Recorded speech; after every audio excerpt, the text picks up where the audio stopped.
Il n'y a plus un poisson de vivant dans la rivière, à part des alevins. Quelques heures après la découverte d'une énorme pollution dans l'Aume, dans le Nord-Charente, conséquence d'une fuite de lisier depuis une exploitation porcine à Val-de-l'Homme, dans le sud des Deux-Sèvres, l'heure est au constat.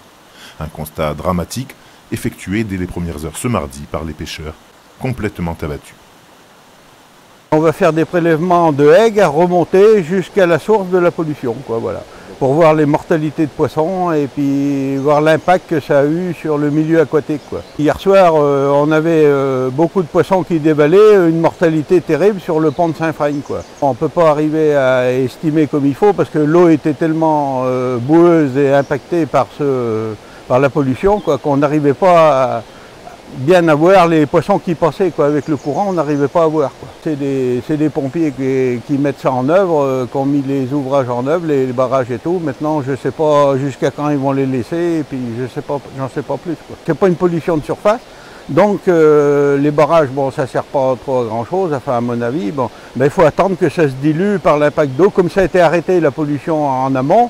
Bon, normalement, ça doit se diluer comme il faut, quoi, mais ça va mettre du temps, quoi. On a ramassé des truites fario, des brochets, chevennes, vairons, goujons. Il n'y a plus un poisson de vivant dans la rivière, à part des alevins. Ils s'accrochaient avec les branches, parce qu'on a encore un peu de courant, comme vous voyez là. Et dès qu'on a des amas de branches ou des herbiers comme ça, ils se bloquent dedans. On ne peut pas estimer. Sur la longueur, déjà on ne voit pas le fond de la rivière, on ne voit pas tout. On prend ce qu'on accède avec des épuisettes comme on peut. Il y a encore des endroits qui a beaucoup d'eau. Pour Renaud Combeau, maire de la commune d'Aigres, le constat est également alarmant.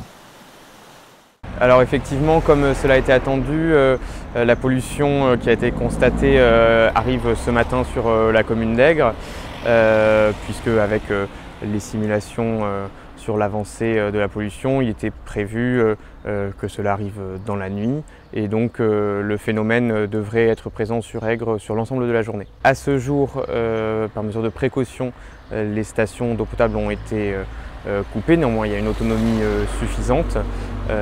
Donc l'espoir est justement qu'il n'y ait pas d'impact pour les riverains en ce qui concerne l'eau potable. Outre la préservation de l'eau potable pour la consommation humaine qu'on parlait tout à l'heure, il y a également tous les enjeux de préservation de la faune.